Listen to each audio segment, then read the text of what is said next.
The YouTuber wanted to mail himself in a box. Now let's dive into the story. My neighbor is one of those annoying wannabe YouTube personalities. Over the years, I've seen him cough out cinnamon, lay flat on the hood of his car as it slowly creeps down the driveway, and douse himself in lukewarm water, all the while screaming epic win, epic fail, or fuck, epic maintenance of the status quo for all I know. It can get tiring to watch him go about his shenanigans in the pursuit of viral fame. So, when he knocked on my door the other day, told me he was going away for a few weeks, and asked that I get his mail, honestly, it was a relief. I can't explain the peace of mind I had knowing I didn't have to brace myself for any of his stupidity for a while. I was always afraid his stunts would wind up bleeding over into my life. Things were pretty normal for the first couple of days. He received a few bills, a bit of spam, and what I could only assume was a birthday card. Then, one evening, I got home to find a cardboard box waiting on his front porch. In big red letters was written, "Return to sender." I'm no small fry, but I admit I had trouble lifting the box on my own. It was really freaking heavy. Lugging it across the road to my house was even harder, and I quickly realized there was no way I was going to drag it up the stairs and through my front door. I decided I'd leave his package in my garage. It wasn't like I kept my car in there. The garage door was a piece of shit that refused to open without a good thug and a whack. It was less trouble just leaving the car in the driveway than it was to fight with the garage door every morning and night. In hindsight, I should have set the package down while I struggled to open the tricky door, but you know how it is when you've got a good grip on something. No point in setting it down if you don't have to. It was as I kicked the door for a third time that I lost my grip on the package, and it fell to the ground. I heard a light crack inside. Shit, I cursed. I hoped I hadn't broken anything important, but figured I just wouldn't tell my neighbor about it and let him assume the break happened en route. Hands-free, I finally managed to get the garage door unstuck, and boy did it screech in protest as it rolled up and over me. I dragged the box the rest of the way, setting it in the corner for whenever my neighbor would come back to claim it. And then, I forgot all about it, until a few days passed, that is. I'm not sure exactly how long it took for the smell to waft in from the crack under the garage-to-house door, but it came in slow progression. It was a sickly, sweet odor similar to a skunk, and for the first few days after I smelled it, I genuinely assumed that's exactly what it was. Roadkill that had left its mark on my house. It was only when I realized the scent was growing more intense instead of fading that I went looking for a source. That's when I opened the garage door. And that's when the odor knocked me back, holding my nose. The culprit wasn't hard to identify. The only change in my garage was the box in the corner. I remember thinking it must have been one of those meat-of-the-month subscription boxes. The meat must have gone rancid from being left out of the fridge for so long. How much meat could have been in there for the box to have been so large and heavy? An entire freaking cow? I covered my nose as I approached the box, a pair of scissors in my hands. I probably wouldn't have needed them to open it, as it had become soggy enough at the bottom to poke through with a finger. But I wasn't about to poke my finger into spoiled meat juices. That soggy bottom was the reason I had to open the box in the first place. If I tried to drag it out whole, everything would spill onto the floor. I was going to have to dump the pieces of meat one garbage bag at a time and take them down to the dumpster, a process I wasn't looking forward to. My scissors tore through the tape along the top of the cardboard box. I thought the smell couldn't get any worse, but as I flipped the flaps open, I discovered a whole new gamut of stink. It was like opening a burning oven, but instead of a heat wave, I was met with waves of piss, sweat, shit, and putrefaction. It was so bad that I staggered back and had to force down the puke, begging to guzzle out of me. I don't think I could have handled that scent mingling with the horrors coming out of the box. I'm not ashamed to admit I ran out the door for a breath of fresh air, but in the short time I'd spent in the garage, the smell had become so ingrained in the fabric of my clothes that it clung to me like a shadow. Nothing I tried could keep the smell out of my nostrils. Not air fresheners, not a face mask, not 3 showers and a change of clothes. Every second that box lay open in my garage was another second the smell was allowed a foothold into my home. I had to bite the bullet. I returned to the garage, the flaps of the box still open as though inviting me to look. I was prepared.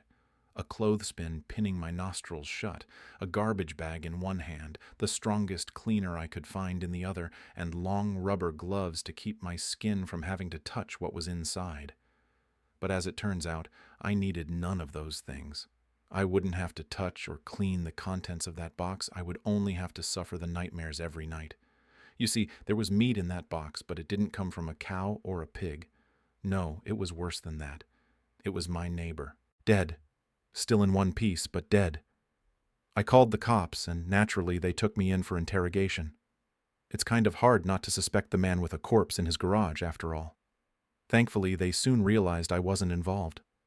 My DNA might have been all over that box. The smell might have left a mark throughout my house, but there was one piece of irrefutable evidence in my neighbor's own hands that proved my innocence: a vlogging camera. They showed me the footage only once. I'm not sure if they were allowed to, or if they felt so bad for me they figured it couldn't hurt. Either way, I saw it. My neighbor was sitting in the box outside of a shipping facility, laughing as he told the world how he was going to mail himself across state lines. He'd brought pee bottles, food, a pillow, and a few flashlights. His friend, a guy I'd seen at his place several times to help with his stunts, closed the lid and presumably dropped him off for shipment. Throughout the next couple of hours, or days, I'm honestly not sure, my neighbor recorded a few short clips about his progress. I think I'm in a truck now. I can feel it moving. Must be in a warehouse. Pretty warm here. Still got plenty of food. That kind of stuff. And then, on the last entry, the box toppled over. He broke his neck, and that was it. The camera recorded until either the memory card got too full, or the battery died. There's one thing I didn't tell the police after they showed me the video. One thing I heard in the footage that will haunt me to the day I die. Just after the tumble that broke his neck, I heard the familiar screeching sound of my garage door.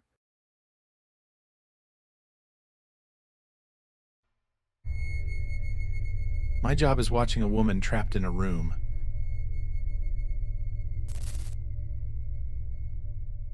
Three years ago, I was looking at the local job classifieds online when one of the ads caught my eye, not because of what it said, but because it said so little.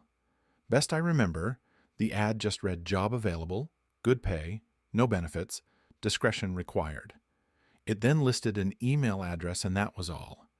At the time, I was managing a music store, but I had already started hearing rumors we would be shutting down within the next year, and the likelihood of a transfer to another store was slim. I had been morosely looking at job listings for the last few days, but this was the first one that stood out, if only because I was bored and it was weird. So I sent an email. Half an hour later, I had a response, telling me to go to a particular office building in an upscale part of the city at a precise time for my screening. I went, and after waiting for a few minutes in the lobby, I was taken into an office where I was given a series of forms and questionnaires to fill out. They collected them and told me they would be in touch. I had almost forgotten about the whole thing until a month later, I got a call saying I had moved on to the second stage of the hiring process. I was again given an address and time, and when I arrived, this time it was a different nice office park 20 miles away from the first one, I was met by a man who introduced himself as Mr. Solomon. He escorted me into a large room that contained a chair and a desk. On the desk were two large monitors, a keyboard and mouse, and a bolted-down metal box with two oversized buttons on it, one red and one green. He told me this room was a model for the place I would be working if I took the job. He described the job as follows. I would be working 7 shifts of 6 hours every week. My job would be simple. I would arrive at work 10 minutes early and enter an outer area that was like a locker room. I would have my own personal locker. I would store all belongings in the locker and change into the provided work clothes. I was never, under any circumstances, to carry any item of my own into the surveillance room. I was never, under any circumstances, to take any item with me from the surveillance room. As for what I was to do in the surveillance room, I was told that the monitor on the left would constantly show a live stream from a high-definition camera in a remote location. My job was simply to watch the camera. Once an hour, I would get onto the computer attached to the right monitor and enter a brief log describing anything interesting that occurred in the last hour. I would have no pens or pencils or paper, and I should never try to take any kind of written notes about the work.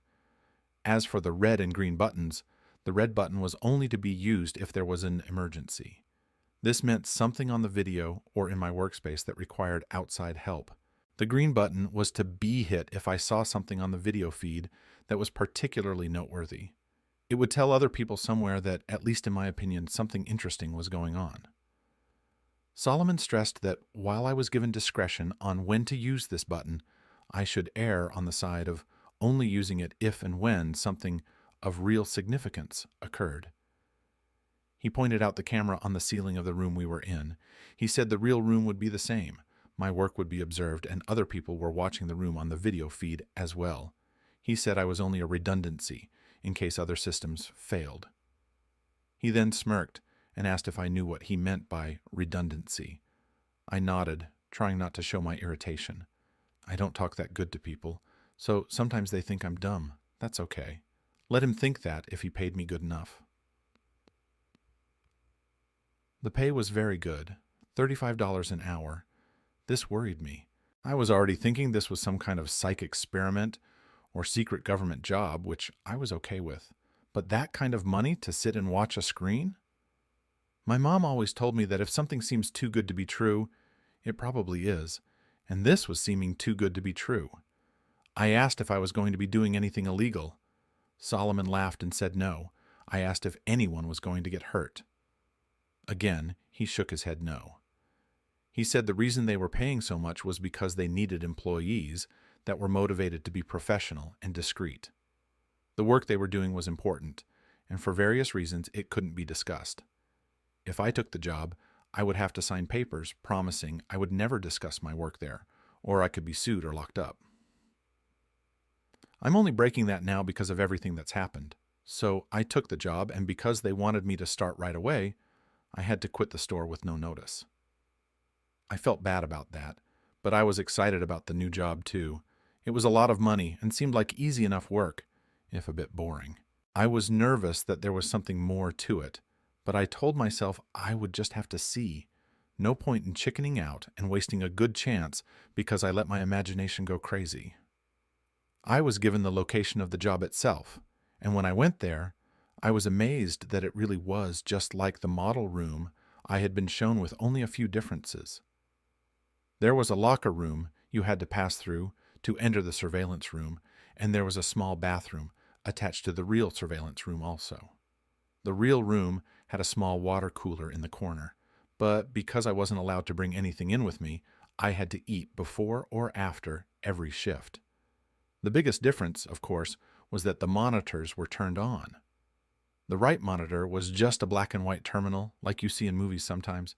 I could type in my logs, but no internet to look at or anything like that. The left monitor, it was video from a room. You would call it a bedroom, I guess, because it had a bed in it, but it had lots of other stuff too. A TV, a sofa and chairs, a couple of tables, and plenty of empty space in between. The camera must be high up in a corner, because I could see pretty much everything except for the far sides of furniture. At first, though, I didn't notice any of that stuff. All I saw was her. She looked to be a little older than me and was very pretty. When I first saw her, she was laying on her side on the sofa. That was the part of the room farthest from the camera, but the picture was very clear and I could tell that she was sleeping. I found myself leaning into the monitor more so I could see her better, and then I thought about what I was doing and felt embarrassed. It's like I was spying on her. A peeping Tom, my mom used to call it. I didn't want to be a peeping Tom, but I didn't want to be silly either. I needed to think about it slow. It was a good job, and I wasn't doing anything wrong, right? I wasn't hurting anybody. The woman looked fine. And the room was nice. She probably agreed to be there. And it's all some experiment or something. I was just overreacting. So I sat down in the chair and began my work. It didn't take long before I understood more. The woman, I took to calling her Rachel, wasn't there of her free will. I never saw her hurt, but it was clear that she never left that room except to go into what I think is a bathroom area that my camera couldn't see. Well, she never left the room on her own. Periodically, usually a couple of times a week during my shifts, men and women in strange-looking outfits would come in and take her from the room. Sometimes she would struggle, but usually she would just go along with her head hung low. They would always bring her back, though the times when she wasn't brought back during my shift were always the worst for me. I would worry about her until I got to work the next day and saw her in the room watching TV or painting. She never looked hurt, or even that upset except for when they took her. And even when she fought, they were always gentle with her. Still, I knew something was wrong. I considered quitting the job or hitting the red button and getting someone to come so I could get some answers, or calling the police and showing them what the camera was showing me. Except I was scared. Scared of losing my job and scared of what these people might do to me if I quit or told on them. Solomon had told me when I took the job that part of being discreet was not asking questions. I would never be asked to do more than I had already been told, but I could never tell anyone what I did or saw, and I could never ask questions about what I was doing or why. So I made excuses. It was all an experiment. She was crazy or sick, and they were trying to help her. She was doing a job just like I was. Or, if she really was a prisoner somewhere, at least I was watching to make sure that she was okay. If they ever tried to hurt her, or I saw that she really didn't want to be there for sure, I could get help then. In a way, I told myself I was helping to protect her by watching. I don't expect you to think much of my excuses. I don't think much of them myself, especially now. But in my defense, when things changed, I didn't ignore it or try to explain it away. I knew something had to be done. Rachel would usually paint for an hour or two every day, and it seemed to always be during my afternoon shifts. The room had no windows as far as I could tell, but I guess she either used a clock or her own body's time to keep to a kind of schedule. I always liked to watch her paint. The thing she was painting was always facing the wrong way for me to see it, but I could see her face as she worked.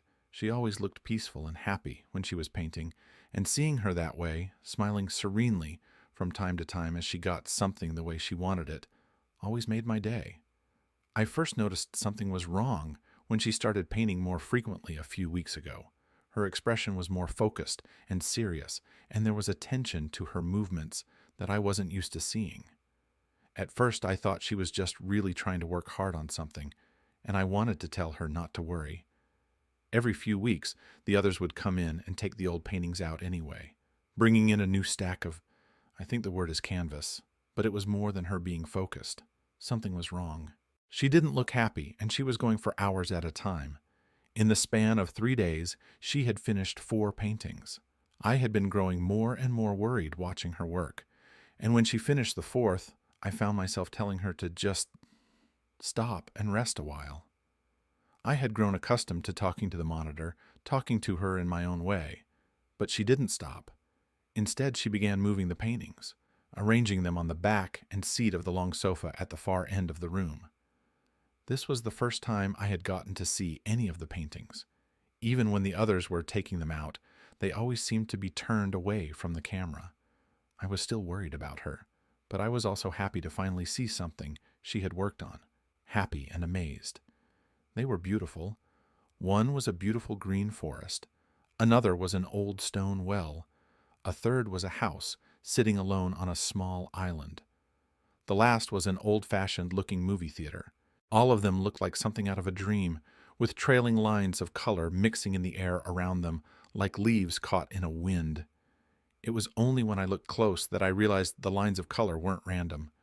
They were words, easy to miss if you weren't looking close, and by themselves, they didn't seem to mean much. Just the ghost of a word somewhere in each of the paintings, easy to lose in everything else that was being shown. I leaned into the monitor and squinted, trying to read the words. Then my heart started thudding as I made them out. Blinking and rubbing my eyes, I looked again, reading them out loud in order left to right. Top pair, then bottom. Please, help, me. Thomas. I pushed back from the monitor, my hand over my mouth. I didn't know what to do. I didn't know how any of this could be happening. It wasn't just that she was asking for help, though that was a big part of it.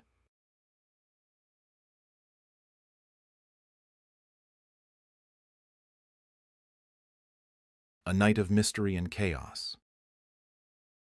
So, I got home at around 11 p.m.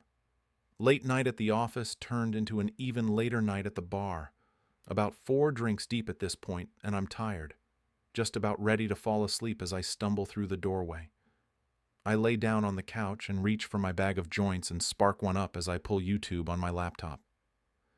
I'm in the middle of watching some luxury cruise tour, close passing out when I hear the front door open. I sit up and turn my head slightly, just enough to see my roommate coming in. He hangs his jacket in the closet and doesn't say anything, and walks slowly to his room, which is normal enough. I'd been living with him for about 3 months, long enough for me to pick up on most of his tendencies. The guy really doesn't talk unless spoken to, which was far from a problem for me. He also generally kept things clean on his end, never causing much in the way of problems. I really couldn't complain. So I go back to watching YouTube, and about 5 minutes later, I hear the shower in his room turning on. Once again, nothing strange. At this point, I'm watching bare-knuckle boxing highlights with my eyes half open, maybe 1 or 2 minutes away from passing out. I remembering waking up in darkness, my head hurting, my throat dry as hell. I sat up slowly, waiting for the grogginess to settle into something manageable. Once it did, I grabbed my phone, checked the time. Around 3:30 a.m. from what I remember. Around 3:30 a.m., I was starving, and so I got up, began walking towards the fridge. And then I noticed it, a soft but ever-present noise in the background. It took me a few seconds to really recognize what it was. The shower. Suddenly, the events of last night began replaying in my head. Drinking at the bar, Ubering home, laptop, couch, my roommate coming home, the shower turning on. I stood there for a while, trying to make sense of it. Maybe he went to bed and forgot to turn it off. I shook my head. There's no way that happened, I thought. Maybe he slipped and fell. Realizing the implications of this, I rushed towards his room, but found his bathroom door locked. I began pounding on it. "Hey man, you all right?" No response. I considered kicking the door down, but decided to call 911 before I did that. I took my phone out, preparing to dial when I noticed that I had an unread text. One from my roommate. "Hey man, I couldn't sleep, so I went over to my girlfriend's place. Not sure when I'll be back. Sent 2 hours ago." I look at the bathroom door, then back down at my phone. Everything about this was wrong. First of all, my roommate barely texts me, and certainly never to tell me that he's going out. Second of all, I know for a fact that he's single and has been for a while. And third of all, who the fuck was in the shower then? I tried calling him. No answer. Sent him some texts, but no response. I walked over to his desk and saw that his keys and wallet were still beside his laptop. My head's starting to spin at this point, and I get out of there, go back into the living room and turn on the lights. I'm pacing around in a circle, trying to follow the plot while also trying to ignore the shower. A noise that I never could have imagined being so dreadful in any context. Sometime later, I hear something vibrating on the kitchen counter. I move towards it and see that it's a phone. My roommate's phone. The panic begins setting in, and immediately I grab my keys and run out of the apartment. I make my way down the hall and take the stairs down to the lobby, but even that doesn't seem far enough away, and so I make my way over to the McDonald's across the street. I sit there for a while, considering calling the cops, but for some reason feeling too nervous to do so. But even though there's hardly anybody in there, the place begins to feel suffocating, and I decide to leave, walking back out onto the empty streets. Almost immediately, I get this feeling that I'm being watched, and I feel my gaze drifting up and towards the apartment. Soon I'm looking at my balcony, and I see somebody standing there. A dark figure stood completely straight, stiff to the point where it nearly resembles a mannequin. But it isn't one. If I look closely, I can see it just slightly swaying. I froze in place, my mind hardly able to understand or accept what it was seeing. It's not my roommate. It's too tall. In fact, it's too tall to be anybody I know. Its head nearly scraping the bottom of the balcony above. No matter how hard I tried, I couldn't make out any of its details. The darkness and distance may have been enough to explain that away. but there was something about it that drove me towards a different conclusion, that this thing simply possessed no details that could have been observed, that the only element of its composition was that of unadulterated darkness. Of course, my gut instinct was to get the hell away from it, but the voice in my head was telling me that if I were to try and run, this thing would end up following me. I went back into the McDonald's instead, locking myself in the bathroom as I finally dialed 911. I told the operator that somebody had broken into my place, but that I had gotten out of there without them noticing, but that they were still in there. It was the story that most accurately represented the situation without making me come across as batshit. The operator told me that they'd be sending somebody over for me to hang tight. I left the bathroom waiting at the table closest to the exit until I could see the red and blue lights cutting through the darkness. I went outside to meet the cops, looking up at the balcony to find it empty, though the door to the living room had been left open. They pelted me with a bunch of questions that I found difficult to answer. Is the intruder armed? Do I have an idea who it might be? What are their intentions? I told them I didn't know, that I couldn't figure it out, but they just kept on asking. Soon, I was practically yelling at them to go up there and check it out for themselves, and I suppose the terror in my voice was enough for them to begin taking this seriously. They told me to wait by the entrance, and I watched on as they entered the building. I was out there for a long time, growing increasingly anxious at the thought of what they were going to tell me when they came down. A few minutes later, the silence was broken by a single, muffled gunshot. My heart dropped into my stomach, and I continued to wait there, unsure of what to do otherwise. 20 more minutes of silence, and the officers still hadn't come down. Soon I could hear more of them approaching in the distance. Before I knew it, 4 more cop cars had pulled up around me, and the scene had fallen into chaos, officers shouting over each other and into their radios, more questions being hurled my way, none of which I was able to answer. The next few sequences were mostly a blur, but I remember the building being evacuated, the tenants frightened and confused as they were ushered outside while the officers became more and more frantic. I remembered hearing more scattered gunshots, some screaming, other noises that were difficult to make sense of. There were a few lapses in my memory after that, but I recall being pushed into the back of a police car. After being driven to the station, I was led into one of the interrogation rooms where I found 2 nondescript men in suits waiting for me.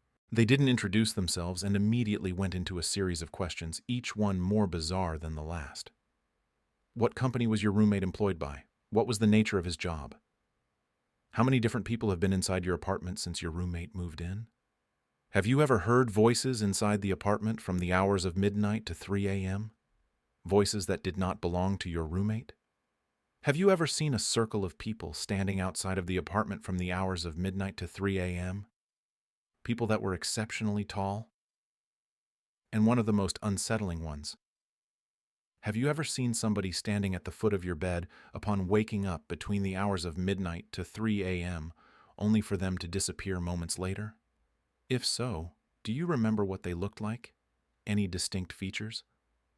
As they continued probing me, my mind began conjuring up some of the strange shit that had happened after my roommate had moved in, shit that I had written off as figments of my imagination, simply because I had no other explanation for them. I did hear the voices, always coming from the room next to mine where my roommate slept. I was always so tired when I heard them, but I do remember it either sounding like a young woman or a man with an extremely deep voice. I could never make out any words. It always sounded like gibberish. And then there was that one time where I went to the bathroom in the middle of the night. Still half asleep, I didn't bother turning the lights on as I entered, but as my eyes began adjusting to the dark, I could have sworn that somebody was already sitting on the toilet, somebody extremely tall. Of course, when I turned on the lights, nothing was there. It was easy to chalk it up as a product of late-night drowsiness at the time, and I had never really thought about it since. After doing my best to give them useful information, the suits spent a good few minutes taking notes on their phones. Once they were done, they sat up quickly, told me that they'd be in touch before leaving the room. A cop came in a few minutes later and told me that since I couldn't return to the apartment, they would set me up in a nearby hotel until they were able to get the situation under control, and that I should stay put until they gave me a call. What happened? I asked him. What did you guys find up there? He stared at me for a long time, not as if he were deep in thought, but as if he held deep aversion for what he was considering telling me. Eventually, he just shook his head. "I don't know," he said. "I mean, I really don't know." I nodded, tried to smile, though I'm sure it didn't come across very well. It's the next day now, and I'm in the hotel. Of course I couldn't sleep, couldn't really eat. The officer hasn't called me yet.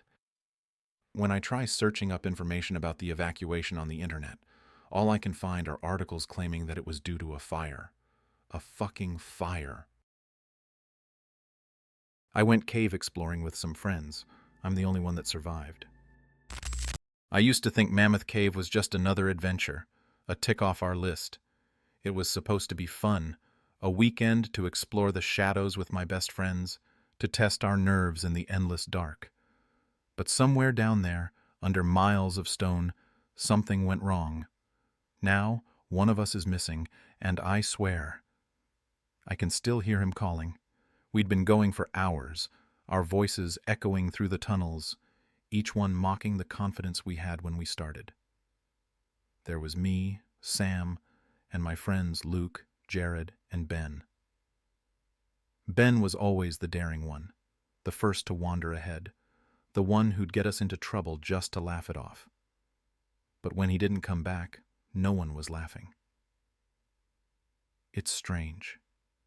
We retraced our steps, searched every crevice, calling his name until our voices scraped raw. Nothing. Just an endless silence, heavy and swallowing. And then, the faintest echo, like Ben's voice, drifting from somewhere deep in the shadows. Luke was the first to hear him calling. He stopped dead, his hand shooting up as we walked, telling us to listen. We froze, straining against the thick silence. "Did you hear that?" he whispered, his voice barely louder than a breath. None of us had, but as we stood there, letting the silence settle around us, we heard it. A faint, distant call, almost swallowed by the stone around us. It was Ben's voice, unmistakably. He was calling out, the sound barely reaching us but bouncing off the cave walls in strange, warped echoes. The direction was wrong, though. The call wasn't coming from where we'd last seen him. It was coming from one of the tunnels we hadn't even traveled down. But maybe, somehow, the paths were connected. It wasn't impossible for cave tunnels to intersect. We were probably about 2 miles down at this point, so deep that the silence felt alive, closing in around us. The chill in the air seeped into our bones, and every breath echoed back like a reminder of how far we'd come. The walls felt tighter here, the space around us shrinking with each step. Our lights cast shaky beams on the rough stone, cutting through just enough darkness to keep us moving.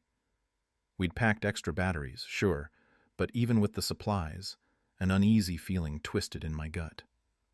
Still, leaving wasn't an option. Ben was down there somewhere, and we couldn't just abandon him in the dark. We walked down a few hundred feet, calling out Ben's name into the dark, then waiting in silence, hoping for any kind of response.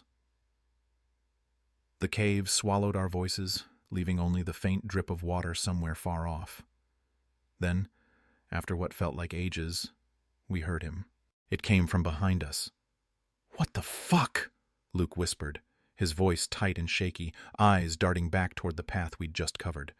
Jared, louder than any of us, shouted back, "All right, Ben, you can stop messing with us now, man. This isn't funny, bro." I wanted to believe it, that Ben was just messing with us, hiding in some shadowed nook and waiting to jump out. But as I stared into the empty tunnel behind us, a chill crept over me. I couldn't shake the feeling that somehow it wasn't really Ben. We backtracked, our lights slicing through the shadows as we searched every inch of the area. We moved slowly, scouring every nook, every crack in the walls, but there wasn't a single trace of Ben. Not a footprint, not even a scuff mark. He was just gone. Eventually, we returned to the central cavern, slumping down on the cold stone to catch our breath and regroup. I told the others what had been gnawing at me, the dread curling around my thoughts, but Luke was quick to brush it off. "Oh, come on, man. You know Ben is just fucking with us," he said, his tone forced like he was trying to convince himself as much as me. "Well, how did he end up back here then, when he was down there before?" I shot back. "I'm telling you guys something isn't right." Before anyone could answer, Ben's voice echoed again, faint but unmistakable. This time, it came from the tunnel we'd seen him go down first. "Come on, guys. This way." His voice drifted down the rocky corridors, a lazy drawl that somehow felt wrong. Jared sprang to his feet, shouting down the tunnel, "Screw you, Ben! When I see you, I'm going to beat the shit out of you!" Then we heard it. A low, chuckling laugh, the sound echoing, but from a completely different tunnel. Luke and Jared exchanged glances, the bravado draining from their faces. It was like the air had thickened, and now they felt it too. Something was off. A chill crept over all of us, settling in our bones as Ben's laughter faded into the shadows. We huddled together, whispering hurriedly about what to do. The idea of leaving came up quick, but Luke shut it down fast. "We can't just leave Ben down here, guys," he insisted, voice firm but edged with unease. Jared shook his head, glancing toward the distant exit. "I'm going. I'll call the cops and tell them our friend's missing. I'll come back with a search party." It wasn't a bad idea, honestly. Part of me felt relief at the thought of professionals with equipment and experience, but Luke wouldn't budge, his jaw set, determination in his eyes. He wanted to keep looking, convinced that Ben was close, just around the next corner. Jared didn't wait for more argument. With a last look back, he took off down the path toward the exit, his flashlight bouncing along the walls until he was out of sight. Luke and I stood there in silence, the weight of the decision hanging heavy between us. Eventually, we decided to search a little longer. Just a little longer, we told ourselves. After Jared disappeared from sight, Luke and I ventured down the same tunnel Ben had vanished into. We called out, voices barely steady, and after a moment, Ben's voice drifted back, faint and distorted, like it was caught in a slow echo. The sound seeped out of a dark, narrow crevice ahead, just wide enough for us to squeeze through. We moved cautiously, each step slower than the last, feeling a prickling sensation on our necks, like unseen eyes were watching us from the shadows. The path bent sharply to the right, creating the illusion that it might loop back toward one of the other tunnels. Luke forced a chuckle. "See? He's just messing with us." But as we rounded the corner, our lights caught something that made us stop dead. A jagged hole yawned open in the middle of the path, wide and deep, cutting off the tunnel. The space was too narrow to walk side by side, so I trailed behind Luke as he edged forward and aimed his flashlight down into the darkness below.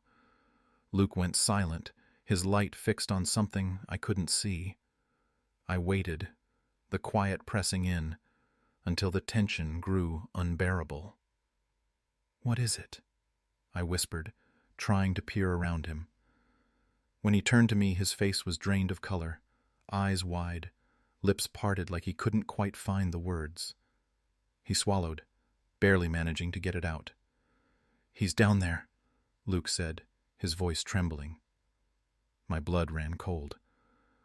"What do you mean?" I stammered, heart pounding against my ribs. "He's down there, Sam," Luke whispered, voice cracking. "Dead." The words hit me like a punch. I stood there, numb with disbelief, until Luke grabbed my arm, his grip almost painful. "We have to get out of here," he said, voice tight with terror. Without another word, we turned and started back, moving fast but steady, our lights casting frantic beams along the rough stone walls. As we reached the tunnel that led back to the central cavern, another voice echoed through the darkness. "Guys!" Neither of us paused. We broke into a sprint, feet pounding against the ground, breaths ragged with panic. We didn't care where it was coming from. We just wanted out. In his haste, Luke stumbled over a jagged rock and fell hard, his flashlight skidding across the ground before shattering into pieces. I stopped, reaching down to pull him up, my light sweeping the walls as I moved. And that's when I saw it. A figure, pale and naked, crouched at the far end of the tunnel, watching us with hollow, empty eyes. It looked almost human, but something was horribly, horribly wrong. "Oh my God," I muttered, my voice barely a whisper, trembling as I stared at the figure. Luke turned, catching sight of it, his face twisting in terror. He grabbed my arm, jolting me out of my daze. "Come on, Sam," he urged, pulling me forward. We didn't look back, rushing through the darkness, desperate to put as much distance as possible between us and whatever that thing was. Every shadow felt like it was closing in on us, every echo stretching our nerves tighter. As we reached the main tunnel that led out of the cave, we saw a figure lying on the ground ahead. Jared. He was sprawled face down, motionless, his flashlight lying a few feet away, casting an eerie glow on the stone. "Oh God," I breathed, heart racing as we knelt beside him. He must have tripped, maybe knocked himself out in his rush to get out, but when we turned him over, the breath left my lungs. His face was unrecognizable, crushed and bloody, as if something had beaten him down, over and over. The horror of it froze us in place, and I could barely think, only feel the cold grip of fear sinking deeper into my bones. That's when we heard it, a voice drifting from the shadows, but this time it wasn't Ben's, it was Jared's. "Come on, guys, this way," the voice called, soft and taunting. I swung my flashlight toward the sound, heart hammering, and there it was, standing just beyond the light's reach. Pale, humanoid, but wrong in every way. Its skin was chalky, almost luminescent under the beam, and its eyes, solid black, empty and endless.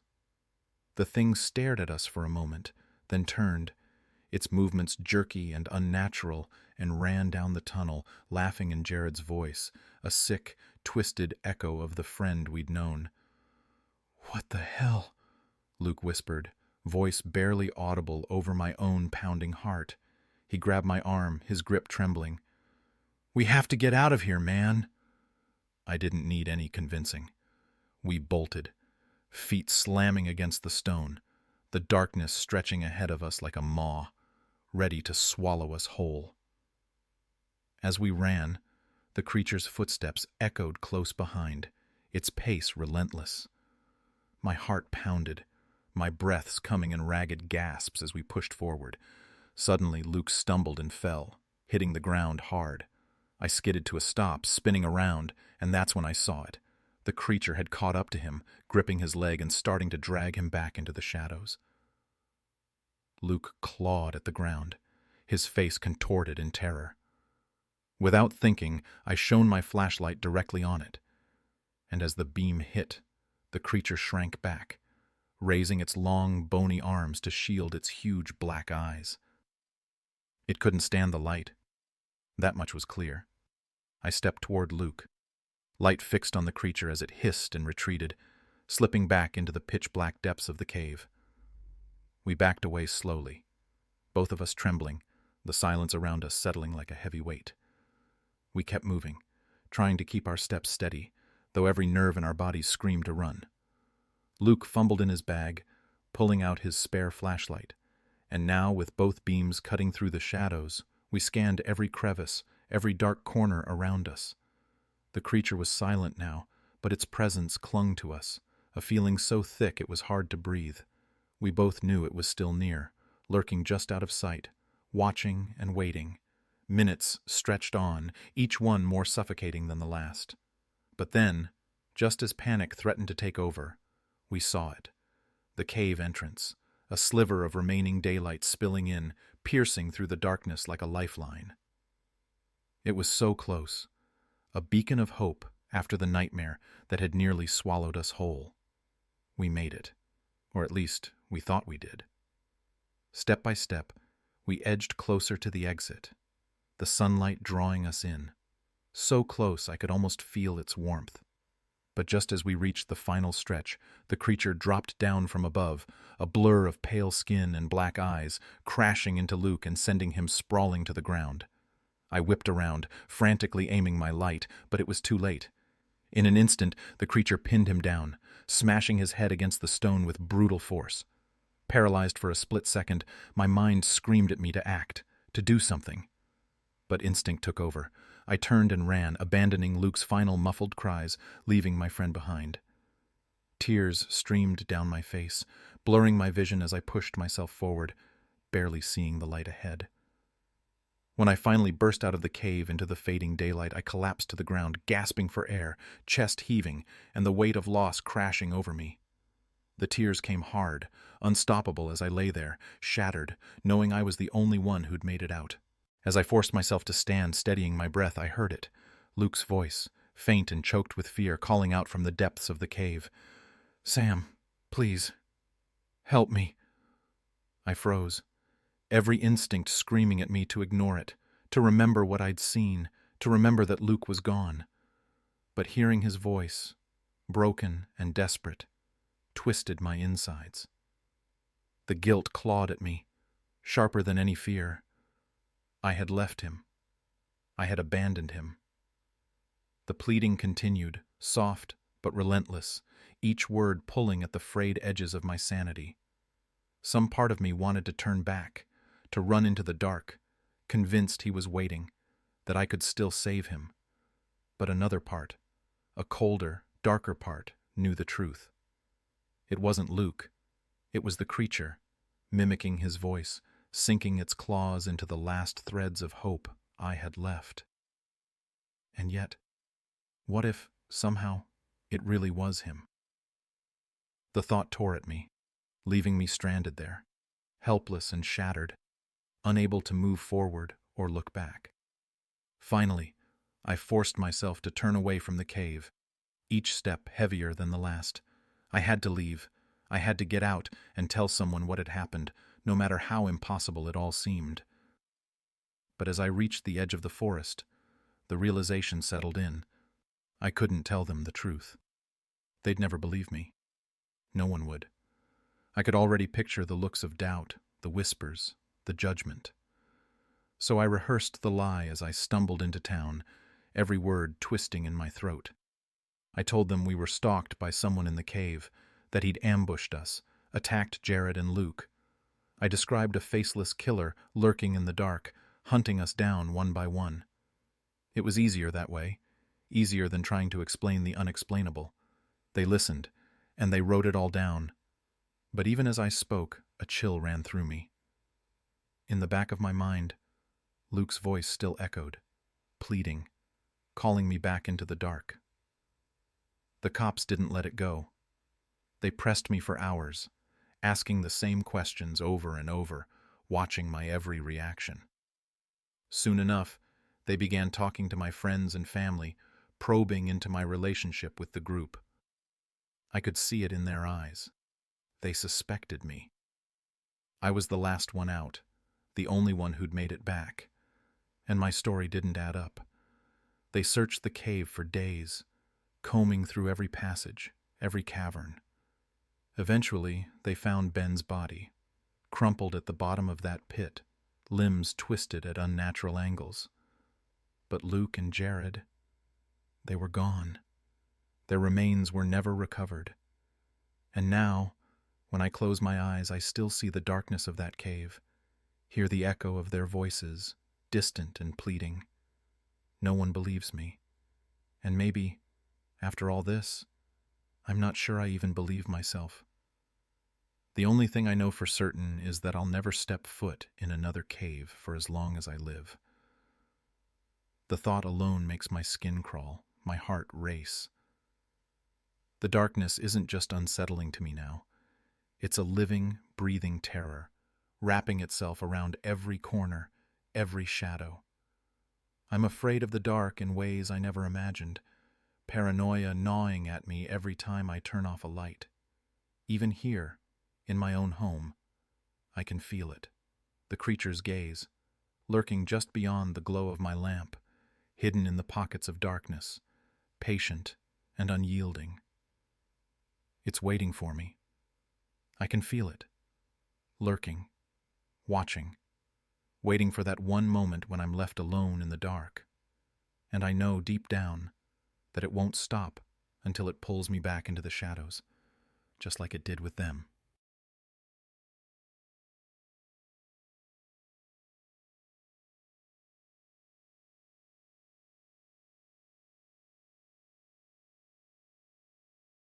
Welcome to the channel where ordinary gas stations turn into places of terrifying encounters. Today, I'm bringing you a compilation of stories that will definitely make you think twice before stopping to fill up your tank again. You won't believe what can happen in such an innocent place. If you think nothing bad can happen at a gas station, you might reconsider after watching this video. I wish you an enjoyable listen. Let's start with the first story. My girlfriend and I were in a small Texas town right off the highway, and we stopped at a little gas station to buy some beer and chips. For some reason, when we stopped, I felt the need to say, "I think I should go in with you this time," which was really strange because I usually stay in the car when we go somewhere. Or if I do get out, I never feel the need to announce it. When we went inside, everything seemed normal. We were kind of laughing and joking about how the half-naked cutout girl on a magazine had a weird pixelated face. Then we started looking at all the beers, and I was really indecisive, so I just grabbed 2 coconut margarita drinks without thinking and headed to the counter, saying we needed to get out of there fast. The feeling that someone was watching me kept growing stronger. It felt like pure malice, something I hadn't experienced before. It's hard to explain. Right by the counter, there was an old Hispanic man leaning against the ice cream cooler, basically watching every customer. Everything felt slow. It's difficult to describe. When I put my stuff on the counter, the man gave us a really wide smile and started talking in a very strange way. It seemed like he was trying to be charming or charismatic, but he just came off as really creepy. Outside the door, I saw a man in a red jacket, just standing there, staring through the door, just watching and waiting. By now, it was pretty clear that those men were waiting for us. It's really hard to explain the overwhelming sense of fear we felt, and I didn't want to talk about it until we were off the parking lot. The man in the red jacket kept circling the building, watching us as the car pulled away. The town we were in has a pretty bad reputation, as several people have lost their lives there due to human trafficking, and honestly, I think they were just waiting to find the perfect victim. I also believe that if I hadn't gone inside with my girlfriend, they probably would have kidnapped her. I've never felt such an intense sense of impending doom and paranoia in my life. We kept talking about it for the rest of the night. We were really lucky that we went inside together and got out as quickly as we did. I mean, who knows what could have happened? You just want to buy beer and chips, but instead, you feel like someone's watching you, like in a movie. And when someone stares at you like you're the last slice of pizza at a party, it's just too much. It's a good thing I went inside with her. Who knows what would have happened if I had left my girlfriend alone? This is exactly the kind of intuition that can save your neck. Now, on to the next story. It happened about 2 years ago on Halloween. We stopped at a gas station to grab some snacks, and this guy came up to me and said I looked good. At that moment, I was already pretty drunk and didn't care. So I just thanked him, smiled, and went on looking for snacks. Then he starts following me around the gas station, and at that point, I just kind of shrug it off. My friend and I pay and leave, but as we're walking out, he approaches us from behind and asks where we're going. In my mind, I'm thinking, yeah, right, buzz off. We tell him we're heading home, and he seems to get the message and leaves us alone. My friend was going to drive us home in my car since I was in no condition to drive. We were about 3 blocks away from my car when we noticed a car driving really slowly behind us. We glanced back a few times, and that's when we realized it was the guy from the gas station following us. We decided it wouldn't be a good idea to lead him back to my car, so we turned and headed in a different direction, back toward the street where the clubs were. He turned too and kept following us. Then he rolled down his window and shouted, asking if we needed a ride. I politely said, "No thanks, we're good. I think we just took a wrong turn." But he kept driving behind us. We picked up the pace, and he sped up too. He called out again through the passenger window, asking if we wanted a ride. I told him to stop following us or I'd call the police. That's when he started cursing at us, really nasty stuff. And then he finally drove off. So yeah, that's the story of the creepy guy from the gas station who decided to follow us. Hopefully, we never run into him again. This guy seriously thinks the best way to pick up girls is to stalk them halfway across town and offer rides like some amateur cab driver. I'm pretty sure there's a whole flirting school for guys like him in some dark corner of the internet. The important thing is that we managed to shake him off, and this creepy driver won't be showing up in any horror version of your life, hopefully. But now, on to story number 3. One day, about 2 years ago, I was at home with my younger sister and a friend. We were around 20 or 21 at the time, and all of us were women. We were really hungry and decided to go out for sushi. On the way to the restaurant, I noticed that I was running really low on gas, so I stopped to fill up. I pulled up to the pump and parked the car. I went inside to pay, while my sister and friend waited in the car. As I was walking across the parking lot toward the store, I noticed a man staring at me with a creepy smirk on his face. We made eye contact, and then he yelled across the parking lot, "Hey, beautiful! Why aren't you smiling?" I didn't respond and just ignored him. A young woman nearby saw what happened and told him, "Don't say that. Leave her alone, you jerk." I still think about that woman sometimes. I thanked her and kept walking into the store. As I was patiently standing in line, the same man walked in. He came up to me almost immediately while I was waiting in line and started touching me, stroking my arms and lower back. I stepped away from him and loudly said, "Get away! Leave me alone!" A few other customers and the cashier were watching us. I caused a scene, and he whispered in my ear that I needed to be quiet so people wouldn't think he was a creep. Suddenly, the man ran out of the store and headed straight for my car, where my sister and friend were still sitting. I ran after him. He opened the car door and started saying something to them. My sister reacted quickly. She yanked him by the collar of his shirt and punched him right in the face. He started cursing at us, calling me every vulgar name you can imagine. But then he finally left us alone. He got into his car and drove off. I'm so relieved nothing worse happened. Now, I'm much more aware of my surroundings. This is exactly the kind of story that shocks you and leaves you thinking, how on earth can someone just touch a woman without her consent and act like it's no big deal? It's disgusting. Absolute bottom of the barrel, worthless trash behavior. This kind of attitude shows how some people have zero respect and think they can get away with anything. Huge respect and applause for this woman who stood up for herself and protected her friends. Thankfully, it didn't end worse, but that feeling of someone invading your personal space like that with the intention to cause harm is just revolting. It's so important to be aware of your surroundings because you never know when you'll come across someone who thinks it's okay to touch someone without permission. If there hadn't been a quick reaction, this story could have ended very differently. Now, on to story number 4. When I was about 17 or 18, I was driving home from a friend's house after a movie marathon. It was around 1 a.m., and the drive wasn't too bad. Halfway through, my fuel light came on. I'd had a few creepy experiences at gas stations before, so I was feeling a bit paranoid.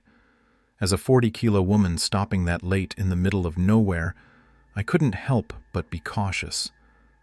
Honestly, I think if I hadn't been so careful, I might have been kidnapped, or something worse. The first gas station I came across was well lit and in a fairly open area. I pulled up to the pump, and before getting out, I looked around using my car's mirrors. As I started pumping gas, a normal-looking guy came out of the store and started smoking a cigarette. The pump kept clicking and wasn't working, so I was trying to fix it. The guy started watching me and laughing. I assumed he was just laughing to himself, amused by a teenage girl struggling to pump gas. After I managed to get just a little gas in, I decided to give up and move to another pump. If I hadn't done everything I did after that moment, I probably would have been in serious trouble. When I got back into my car, I immediately locked the doors and drove to the next pump. Before I got out and turned off the engine again, I checked all my mirrors, and that's when I saw the guy walking toward my car. He was smiling, and then he came right up to the driver's side window. Not wanting him next to me, I rolled down the passenger window instead. He paused for a moment, then smiled to himself and walked over to the passenger side. He leaned his head all the way into the window, trying to talk to me. The conversation went like this. "Hey, I know this looks really weird, but I promise I'm not a creep or anything. My car broke down and I really need a ride home. It's just a few miles down the road." Sorry, but I don't know you." "No, I totally get it. I felt weird walking over here too, but it's just a few miles down the road and I'm really stuck. I'd love to help, but I really don't know you." Suddenly, he looked really angry. He yanked at the door, but I had already locked it.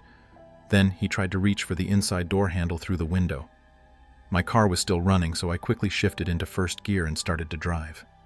As he opened the door, the moving car slammed it shut and I sped off. After I got away, I called the police.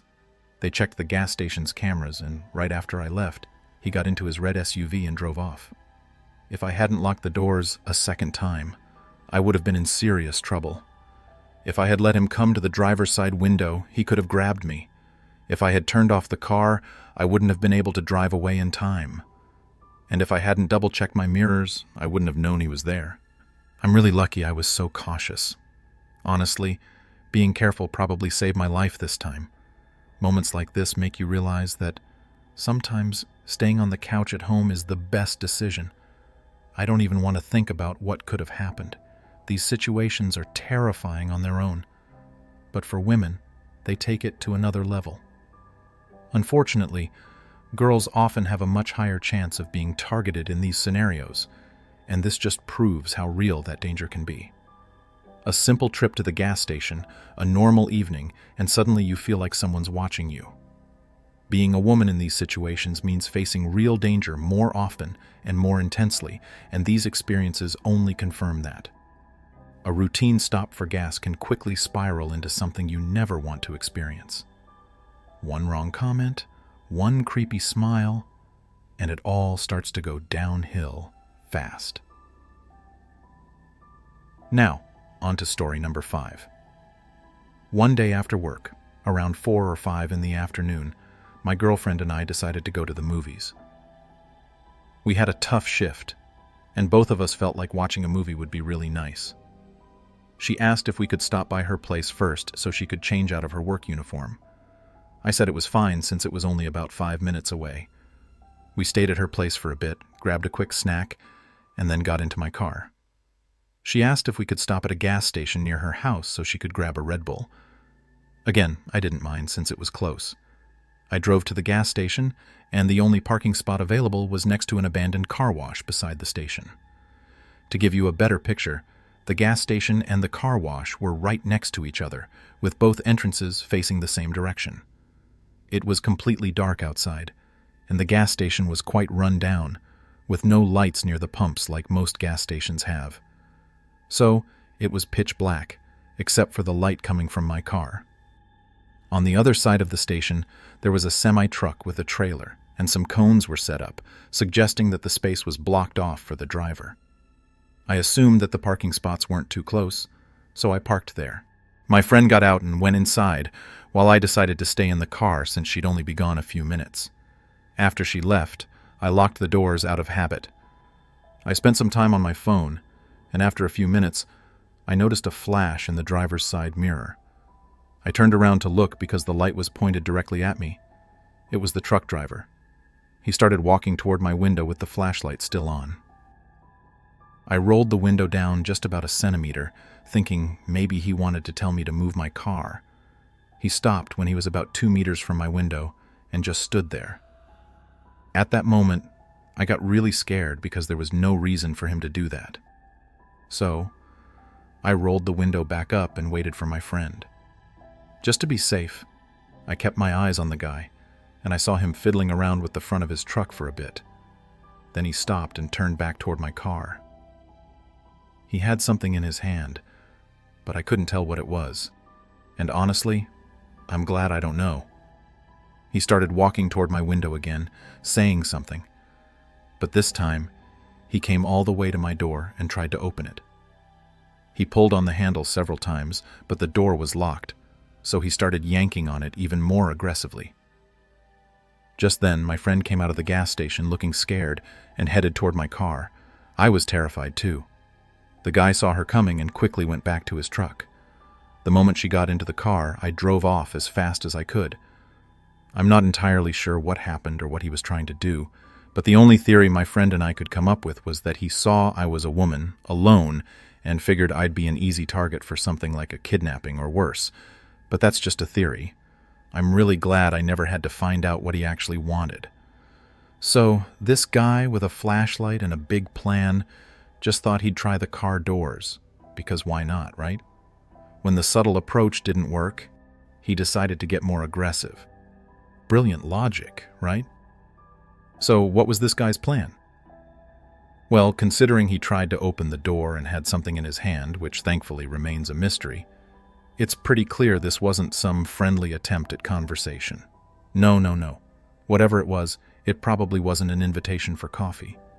He was likely up to something bad. If it hadn't ended so quickly, who knows what could have happened? What do you think? What do you think that guy was planning? Maybe it's enough to send a chill down your spine, but the big question is, what would you have done in that situation?